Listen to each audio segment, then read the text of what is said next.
Olá, sejam todos bem-vindos, bem-vindas a mais um episódio do podcast Café com Fi. Eu sou Andréa Costa e hoje eu trago uma convidada para falarmos sobre fundo de infraestrutura. A nossa convidada é a Andressa Bergamo. Ela que é sócia fundadora da AVG Capital e pós-graduada em Mercado Financeiro e Capitais. Andressa, seja muito bem-vinda a esse episódio do podcast. Gostaria que você se apresentasse, também apresentasse aí a AVG Capital e aí sim vamos falar sobre o fundo de infraestrutura. Tá, ok. Obrigada, Andréia, você também pelo convite. É um prazer estar aqui falando com vocês. Bom, quem não me conhece, sou Andressa Bergamo, sou sócia fundadora aqui da VG Capital. A VG Capital é um escritório de investimento, então nosso foco aqui, nosso core business é montar carteiras estruturadas aí para cliente de alta renda, pessoa física ou pessoa jurídica, a fim de montar aí um portfólio bem diversificado, com que esses clientes possam, né, passar aí pelo ano inteiro de investimentos no Brasil de forma segura e muito transparente. Tentar o mais seguro possível, mas estamos no Brasil e tudo pode acontecer, né, Andressa? É verdade, a gente até estava conversando anteriormente aqui, né? Que a gente fala muito de que esse momento, o momento de busca, né, de demanda dos nossos clientes para renda fixa, só que muita gente ainda não sabe, não conhece direito a renda fixa, né? E não sabe que a renda fixa de fato não é fixa, né? Então tem volatilidade, tem marcação a mercado, tem risco de crédito, tem risco de liquidez. Então, não é tão simples assim, né? Não é que a gente vai alocar tudo em renda fixa, vai buscar lá 1% ao mês e vai estar com o seu patrimônio, seu portfólio super seguro. Não é tão simples. Então, acho que essa é a importância, né, da diversificação de carteira e de uma boa assessoria de investimento. Lembrando que esse 1% ainda tem imposto de renda para ser descontado na fonte, né? Eles também esquecem desse pequeno detalhe, né? Então não é tudo Sim, esse 1% de fato. 1% é nominal, agora realmente o que é real, aí tem que descontar duas coisas, né? O próprio imposto de renda, né? E sim, realmente ver a marcação lá na frente, como é que vai estar. sem Mas dúvida. Mas agora vamos falar sobre o fundo de infraestrutura. Ele que vem crescendo, eu falo que é o primo que estava esquecido dos fundos imobiliários, pouco se falava, tinha uns poucos no mercado, e de repente deu um boom, né, nesse tipo de fundo de investimento. Não sei se pela crescente também, em relação a quando surgiu os FIAGROS, mas é um fundo que vem crescendo. E é uma alternativa real para a diversificação, né, Andressa? Sim, com certeza.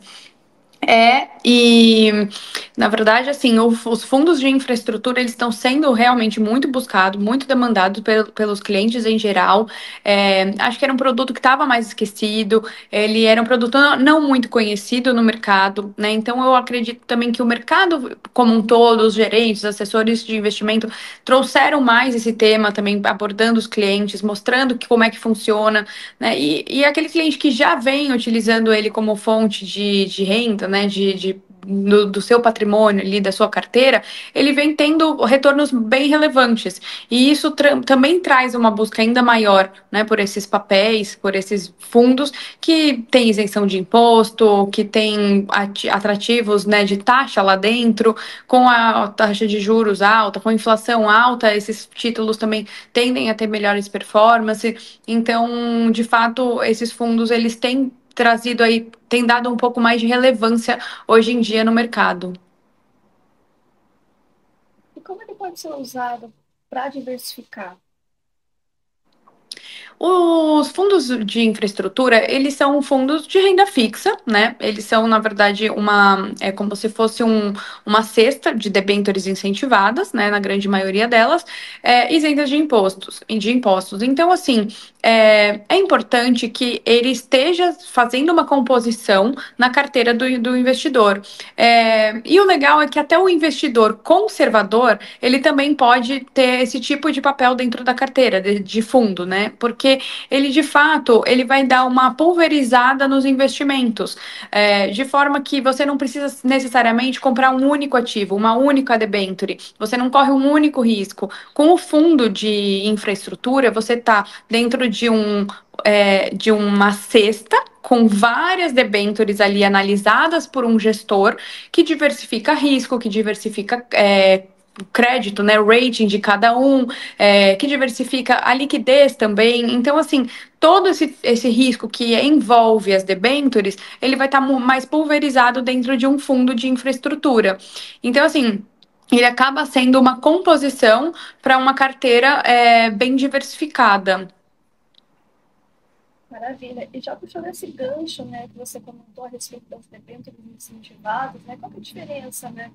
E você já explicou uma, né, que é a questão ali de um fundo de infraestrutura, você tem várias debêntures incentivadas e debêntures, né, tem um percentual X que em um determinado período de tempo eles têm que ter, né, essas debêntures incentivadas, mas eles podem ter outras debêntures ali também. E a própria debênture incentivada, você falou assim, mas tem um risco de você estar concentrado em uma se você for investir como pessoa física, né? Mas qual que é a diferença e quais são as vantagens e desvantagens aí de cada um, né? Uma das desvantagens a gente já comentou, mas eu queria que você discorresse um pouquinho mais a respeito aí, para o pessoal entender e até ali analisar, né, o que realmente vale a pena. Claro. É que assim, na verdade, vamos lá, debênture incentivada, você tem alguns segmentos ali dentro, né? De saneamento, de transporte, enfim, de energia, e você pode escolher um deles e comprar um ativo, né? Normalmente o PU dele é um pouquinho mais alto do que um CDB, por exemplo, então é para aquele cliente que dispõe de um pouco mais de recurso para esse tipo de investimento. Então, quando você compra uma única debênture, um único papel, você está sujeito a um único risco, um risco de crédito, um risco de liquidez, um risco também de marcação a mercado, né? Então, se a gente comprar um único ativo, a gente fica à mercê daquela empresa, né? Porque a debênture ela é uma dívida emitida pela empresa, então, assim, eu vou estar correndo aquele risco específico. O que eu acho que é importante mencionar é que com aquele mesmo recurso que você investiu numa debênture incentivada, você pode comprar um fundo de investimento, que seria um fundo de infra, que vai abordar ali dentro muitas debêntures, né? Então ele vai diversificar, ele vai pulverizar o risco e com aquele mesmo valor. Então, isso quer dizer o quê? Qualquer problema que tenha em uma das empresas, em um dos créditos ali que você escolheu, você vai estar muito mais tranquilo, né? Porque aquele fundo ele vai ser composto por tantos outros ativos que eles acabam, né, se balanceando ali num eventual problema que dos riscos de crédito de alguma empresa venha a ter. Então, o fundo ele te traz um pouco mais dessa segurança na hora de você investir e você pode investir aquele mesmo valor, aquele mesmo recurso em diversos ativos num único só investimento.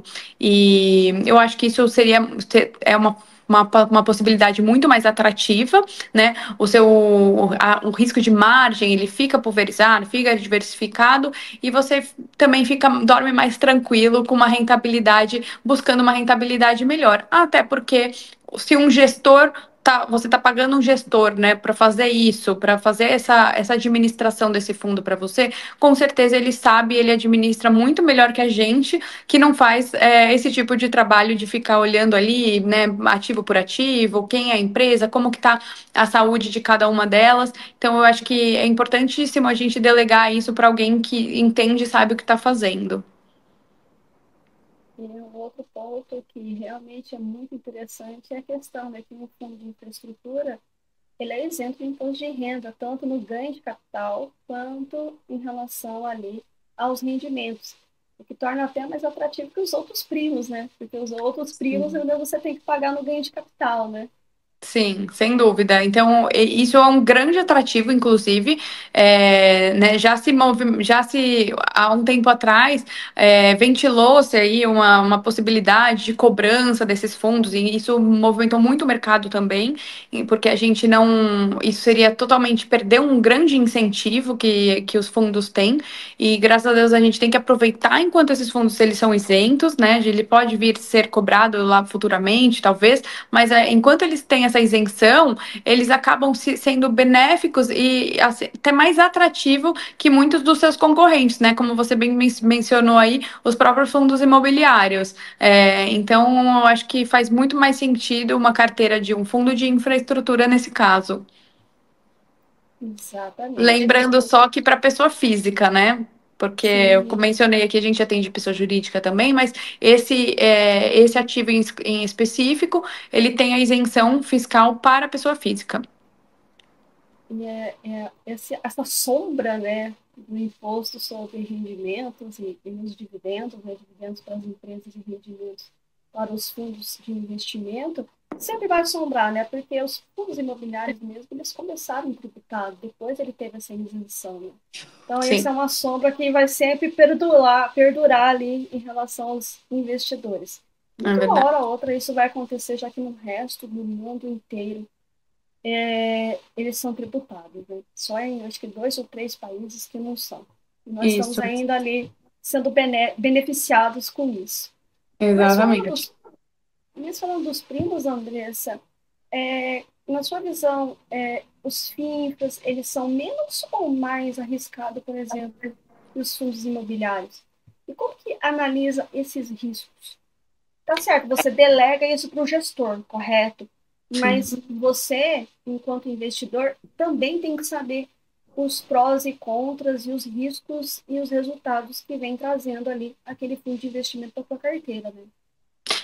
O fundo de infraestrutura, eles tendem a ser menos voláteis, né? Então, eles têm uma volatilidade um pouco menor, o que traz mais segurança para o investidor. Os fundos imobiliários, eles dependem muito de como é que vai estar o mercado imobiliário, né?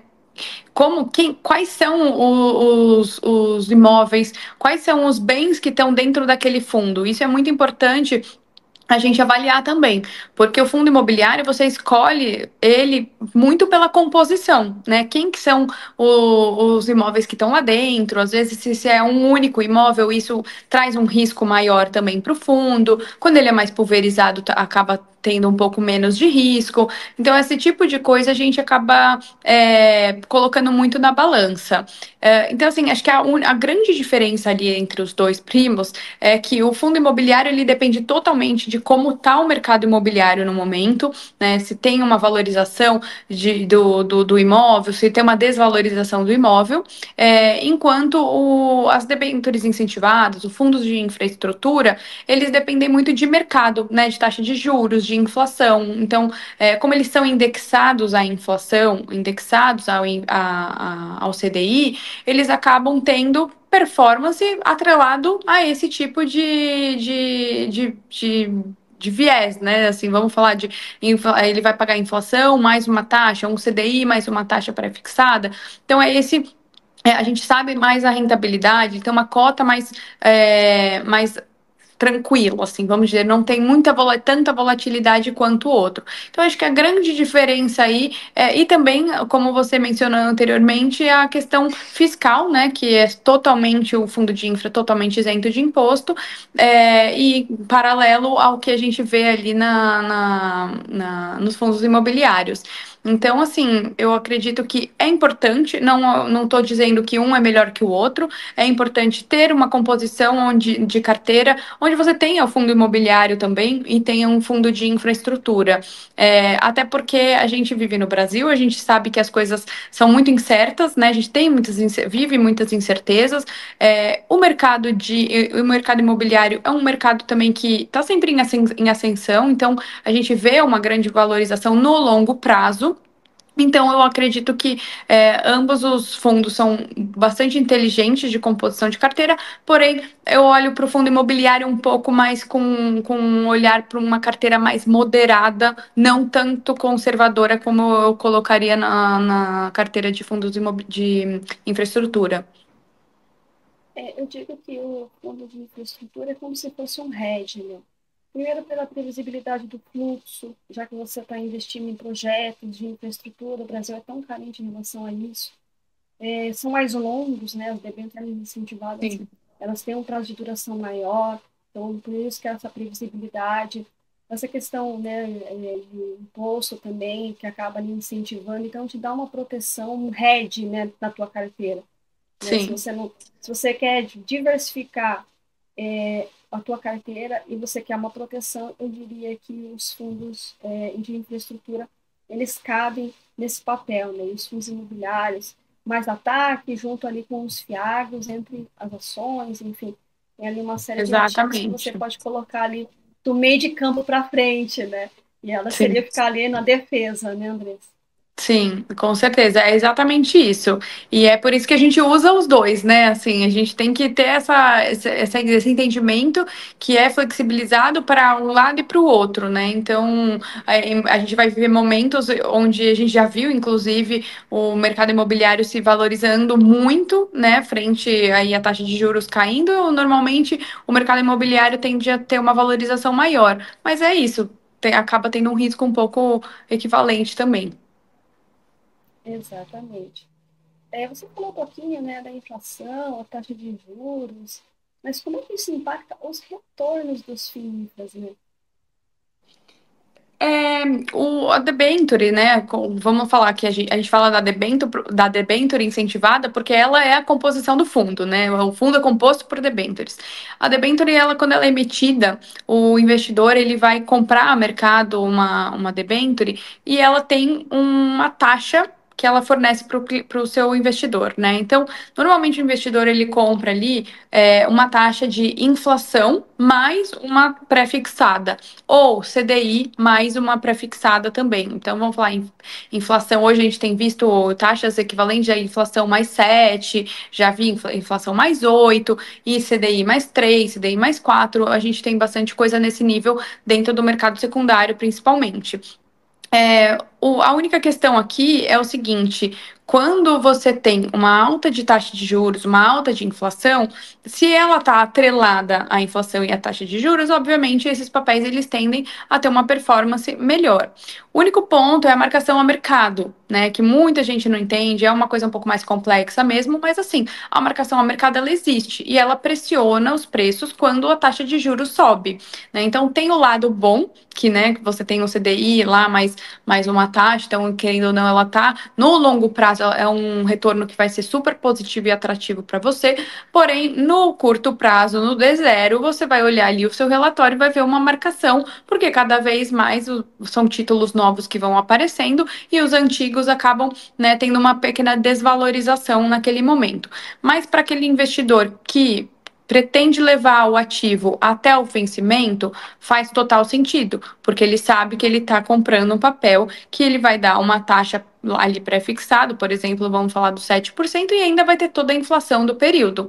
E considerando que o Brasil é um país de inflação alta, a gente viu agora, inclusive, no mês de fevereiro, a inflação batendo aí 1,31%, a gente vai conseguir ter uma rentabilidade muito mais atrativa nesse tipo de papel e ainda considerando a isenção de imposto. Vamos desmistificar um pouquinho a marcação no mercado, até para o pessoal entender como é que ela influencia, né, nos ativos dos fundos de investimento. Isso vai acontecer também nos FIIs, isso vai acontecer quando você investe diretamente no Tesouro Direto. Vamos desmistificar um pouquinho para o pessoal entender o que é essa marcação no mercado e por que nós falamos que renda fixa não é fixa, né? É só um modo de dizer. É fixa se você levar até o vencimento e você realmente sabe o quanto você vai receber lá no final.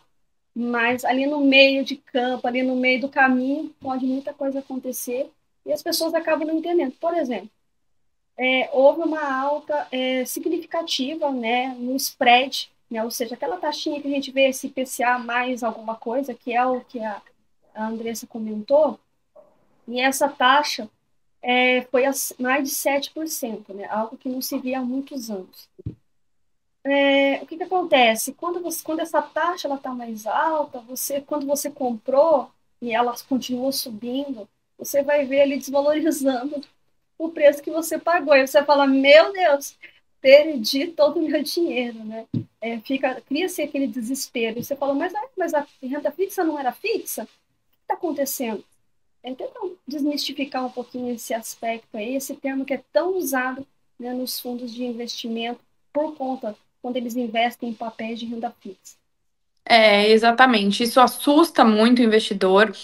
A gente vê muitos investidores buscando ali pela uma marcação na curva, inclusive, para não enxergar essa marcação ao mercado, mas eu acho que é uma forma transparente de mostrar o valor daquele título, né? Então, quando eu compro um ativo IPCA, mas lá no passado, 3, 4, são ativos interessantes, isentos de imposto, ainda com taxas muito boas. Porém, quando esse mercado ele muda, a taxa de juros vai aumentando, você tem um pouco de pressão, né, nesses ativos anteriores. Então, quando você olha o mercado atual, vamos fazer uma cotação de saída, que é a marcação ao mercado, ela vai com certeza te marcar com um preço inferior ao que está valendo hoje, né? Porque os novos ativos que são emitidos, eles são muito mais interessantes. Então, aquele ativo de IPCA mais 3, 4, 5 que eu comprei no passado, ele ficou desinteressante para o mercado. Então, se eu colocar ele à venda, né, vamos dizer assim, ele não vai ter um bom valor, porque eu já tenho um outro de IPCA mais 7, né? Por que eu vou querer comprar um de IPCA mais 3, 4 e 5? Então, isso é a marcação ao mercado. Quando você olha o ativo ali no dia a dia e vê que a valorização dele ela não está como está atualmente, né? Então, por isso que a gente vê essa busca dos investidores por marcação na curva, que é o quê? É aquele cliente que vai levar o investimento até o vencimento, que ele não quer ver essa volatilidade, essa marcação durante o caminho, então ele sabe, Andrés, eu sei que eu tenho um IPCA mais 5 e tá tudo bem, né? Eu tenho uma boa taxa, isento de imposto. No final do meu contrato ali, do meu vencimento, eu sei que eu vou ter esse recebimento. Eu não preciso ver essa marcação no meio do período, né? Porque não me importa, não vou vender esse ativo agora. Então, acho que é muito isso. As pessoas se assustam com a marcação ao mercado, mas ela tem que pensar o seguinte: não é o momento de vender, não é o momento de sair agora, né? Só que a marcação ao mercado, ela também tem o lado positivo, que numa queda de taxa de juros, numa inversão ali do cenário atual, ela pode ver um ágio ao invés do deságio, né? Então, ao invés do prejuízo, ela vai ver um ganho financeiro que muitas das vezes pode ser realizado antes do vencimento. Então, é algo que a gente até trabalha aqui como estratégia no escritório, de trazer esses investimentos agora, principalmente com uma taxa de juros alta, pega a inflação mais 7, mais 8, considerando que talvez o ano que vem, enfim, daqui num médio prazo, a gente veja um corte de taxa de juros e esses ativos consigam trazer ágio para a carteira dos clientes. Então, aí sim é uma marcação que você vai querer até ver, porque ela vai estar positiva aí para o seu portfólio. Exatamente. E na curva, como é que funciona? Na curva, na verdade, ele vai mostrar, teoricamente, o que você comprou e como que ele tá diariamente, né? Ele não vai fazer essa marcação de venda do papel. Ele vai desconsiderar o cenário de taxa de juros, de inflação do momento. Ele vai pegar aquele título que você comprou e quanto que ele está rendendo no dia a dia, no mês a mês. Então, assim, você desconsidera o quesito, vou sair do papel, vou vender o papel, então a gente não enxerga nem o ágil nem o deságil, né? Então é aquele cliente que realmente busca ir até o vencimento ou não quer ver volatilidade na carteira. Tem, como você disse, diversos setores ali que as debêntures incentivadas, elas acabam abarcando ali dentro delas, né? Energia, pode ser um projeto de energia, um projeto relacionado à logística, um projeto relacionado a saneamento, a Sim. telecomunicação. Dentre esses, né, tem alguns que você enxerga como bem interessante, porque tem um fluxo muito mais previsível do que o outro, ou projetos que são mais interessantes, e que acabam ali entrando dentro dos FINFRAs. Na verdade, eu acho que todos esses segmentos, eles são muito importantes e promissores para o país, né? Então, se a gente falar de transporte, de energia, de saneamento e de telecomunicação, são os meios que, assim, o nosso país precisa para se desenvolver, né? Então, eu acredito que os quatro, eles são muito complementares e eles são muito promissores para o nosso país. Mas, assim, na minha opinião, eu acredito que telecomunicação é um segmento que eu acho que tem muito a ser desenvolvido, por exemplo. Acho que a gente tem muito espaço ali dentro, muita tecnologia que a gente pode pensar ali para o futuro, né? A gente tem acompanhado num curto espaço de tempo como as coisas vêm mudando rapidamente, né? Na telecomunicação, na tecnologia em si. Então, eu acredito que é um segmento que ele pode ser muito promissor e ter mais atratividade ali no passar do tempo, né? Não desconsiderando as demais, que eu acho que são super importantíssimas e tem espaço para crescimento também, saneamento, logística também demais. Mas acho que a telecomunicação, na minha opinião, é um segmento que ele é bastante promissor e tem muito ainda para crescer, tem muito para ser desenvolvido. Se a gente olhar os nossos países vizinhos, concorrentes, como eles estão avançados, então assim a gente tem muito ainda para percorrer aqui. E eu acho que é um bom segmento de aposta. Sempre, claro, olhando quem é o emissor, né? Porque isso é de extrema importância. O rating, que é o nível de risco dos papéis, né, ou das empresas, é fundamental para a gente escolher o ativo. Mas eu acho que, na minha opinião, seria isso. É, Existem riscos escondidos ainda, né? Mesmo na renda fixa, né? Já comentamos alguns, não é um risco, mas as pessoas não entendem a marcação do mercado, por isso eu quis trazer esse tema para que você desmistificasse um pouco para o pessoal. Mas existem outros riscos e como você pode se proteger a respeito? Ah, sim, principalmente na renda fixa, a gente tem alguns riscos envolvidos. É, Quais são eles? O risco de crédito, então por isso que eu falo, avaliar bem qual o rating daquele ativo, né? Quem é a empresa que eu estou comprando, qual que é o risco daquela dívida, porque isso é fundamental, você questionar o seu investidor, o seu assessor, o seu banker, esse ativo que você está, né, me recomendando, qual que é o risco deles, qual que é o rating da avaliação de risco dessa empresa. Acho que isso é de extrema importância. Um risco muito evidente que muita gente não conhece também é o risco de liquidez. Que é o risco de liquidez? Você no meio do caminho, você precisar daquele recurso por uma reserva, por uma emergência ou alguma coisa, alguma questão, e você vai sair a mercado, né? E por mais que você queira sair com ágio, com deságio, aquele ativo pode não estar líquido, né? Não ser um ativo líquido. O que quer dizer? Eu não consigo vender aquele papel, eu não consigo tirar aquele recurso da minha conta, né, e transformar ele em dinheiro. Então, muitas vezes você fica com aquele papel parado porque ele não tem liquidez no mercado. Você não consegue repassar aquele papel, aquele produto. Então, inclusive, isso é o fundo de infraestrutura, ele te traz esse benefício também, né? Porque quando você está dentro do fundo, normalmente o fundo ele tem muito mais liquidez, ele tem um prazo ali que ele vai te dar, né? Sei lá, 10, 12, 30 dias, 60 dias, depende do fundo, mas ele vai te garantir a saída daquele ativo. Já quando você compra a debenture em si, por si só, você tem esse risco de liquidez. Então, o risco de crédito, né, que é rating, risco de liquidez e a própria marcação ao mercado, que a gente já falou bastante aqui, que é um risco que pode, na grande maioria das vezes, ser um risco ruim, né? Olhar para o deságio que aquele tipo está te dando, ou também é um risco que ele pode te dar benefícios como um ágio antecipado aí antes do vencimento. Então, acho que, na minha opinião, são esses três riscos que envolvem a debênture incentivada, mas elas podem ser diminuídas quando a gente está dentro de um fundo. Exatamente. Como tem vários ali dentro, né, acaba mitigando se alguma der algum Sim. problema, alguma coisa.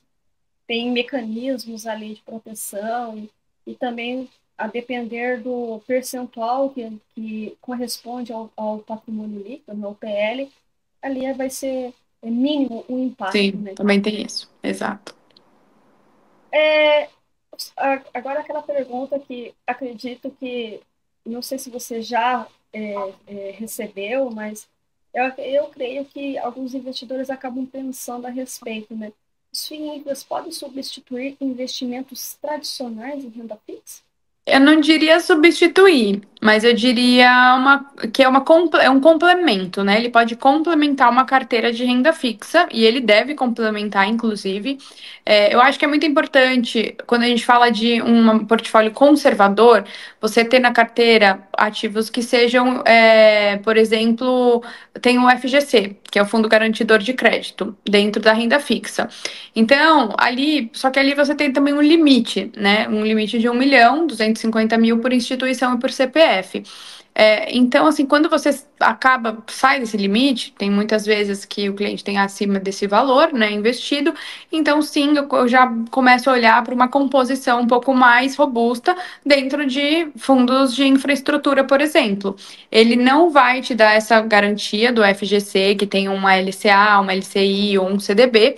Porém, ele tende a te trazer rentabilidades talvez até superiores, né? Então é aquela coisa do risco-retorno. Eu vou ter um pouquinho mais de risco, né? Mas assim, pelo menos eu tenho uma rentabilidade mais atrativa. Então, assim, não considero só o fundo de infraestrutura para uma carteira conservadora, para uma carteira de renda fixa, mas eu considero também outros ativos para compor essa carteira. Fundos de renda fixa, ativos. Papéis mesmo, né? Como eu mencionei, o LCA, LCI, CDB, ou vamos comprar uma debenture, ou um CRA, ou um CRI, papel puramente. Acho que tudo isso é uma composição da carteira ideal. Exatamente. Tem uma fração ali daqueles ativos que você acha que corresponde não só ao seu perfil de risco, né? Mas que também vão te trazer ali, né, em momentos turbulentos, uma certa segurança, né, dentro da sua carteira. E Que não vai diversificar é um impactar. pensador também, né? Porque Exatamente. dentro da renda fixa, não adianta, eu vou falar, vou comprar só um percentual do CDI, né? Que a gente fala que é o CDB, por exemplo, ele vai pagar 100% do CDI, 105% do CDI. Não é só isso, né? A gente tem que olhar também para a inflação, que é importante, o pré-fixado, né? Numa altura de taxa de juros que a gente está vendo agora, os pré-fixados, para quem não tem essa composição na carteira, é bastante importante para um longo prazo. A gente vê hoje isentos de impostos pagando 12%, aquele famoso 1% ao mês.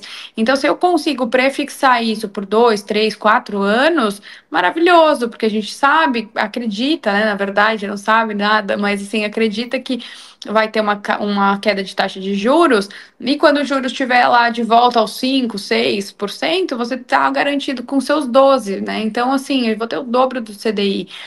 Então, acho que essa é uma visão ali que é importante trazer para a composição de uma carteira perfeita.